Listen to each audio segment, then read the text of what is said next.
Είσαι κι εσύ ένας από αυτούς που αντιμετωπίζουν πρόβλημα με τη διαχείριση του χρόνου τους? Καλώς όρισες στο κλαμπ.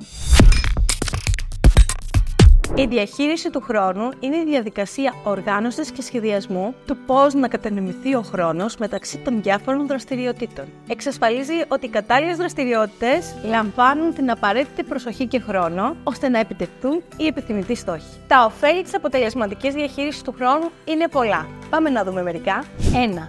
Αύξηση της παραγωγικότητας. Με το να κάνεις σωστή διαχείριση του χρόνου σου, μπορείς να αξιοποιείς κατάλληλα το χρόνο σου και φυσικά να αυξήσεις τα αποτελέσματα και την παραγωγικότητά σου.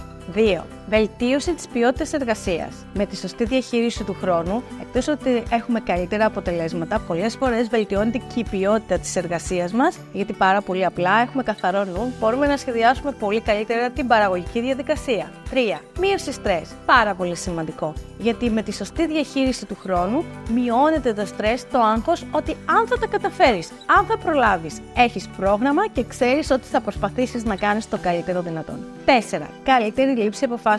Με το σωστό χρόνο, την καλή οργάνωση, μπορείς να έχεις καλύτερο σύστημα λήψης αποφάσεων και να βλέπεις τα αποτελέσματα του χρόνου, το πώς τον διαχειρίζεσαι το χρόνο, να παίρνεις τις κατάλληλες αποφάσεις, ώστε να ελαχιστοποιείται ο κίνδυνος λανθασμένων αποφάσεων λόγω βιασύνης. 5. Ενίσχυση των επαγγελματικών σχέσεων.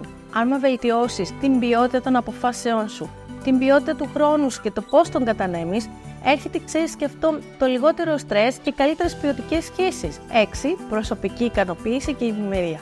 Όταν νιώθεις ότι τα καταφέρνεις, ότι προλαβαίνεις, ότι μπορείς να καταφέρεις αυτά που πραγματικά θέλεις και ότι υπάρχει και μια ισορροπία μεταξύ επαγγελματικής και προσωπικής ζωής, τότε υπάρχει η αίσθηση της ικανοποίησης και της ευημερίας. Ξεκίνησε σήμερα να προσπαθείς να κάνεις την κατάλληλη διαχείριση του χρόνου. Και αν χρειαστεί, αγόρασε και μια κλεψίδρα.